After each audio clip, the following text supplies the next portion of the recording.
Today we're doing breakfast meal prep with these delicious cheesy egg muffins.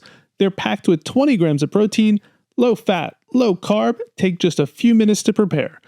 I'm using a silicone muffin tray so it's easier to clean and non-stick, but we still need a little bit of cooking spray inside. And then next we're going to put our meat in the bottom. I actually like using this meatless sausage from Trader Joe's. They taste great and the macros are fantastic. The other thing that's great about these is that they fit directly in the muffin tray. So we'll go ahead and just put all of these directly into the bottom of each muffin opening so that we're ready to go. Now for the cheese. Some people call this plastic cheese, but I love Kraft Singles for this because they melt really well, they're low calorie, they're low fat, and they just do a really good job in a dish like this. But you could definitely use another kind of cheese.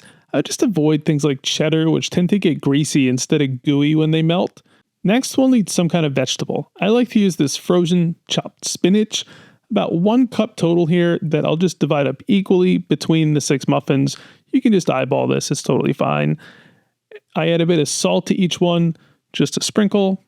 And now the eggs. I'm using pre-packaged egg whites here because they're way easier and cheaper than buying whole eggs and separating the yolks, but you can definitely do that too.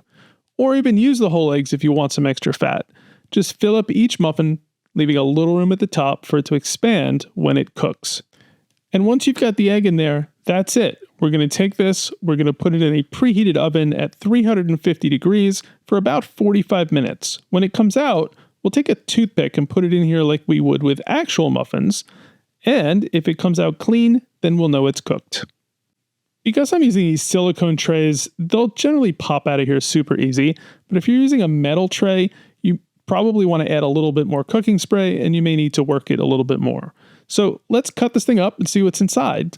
We've got our sausage, we've got our egg, our spinach. Just look at that gooey yellow plastic cheese layer in there. These things are delicious and super simple to make. Once they've cooled off, you can store them in the fridge for a few days, or I like to put them in the freezer and just take one out and put it in the microwave for a quick breakfast. Thanks so much for watching.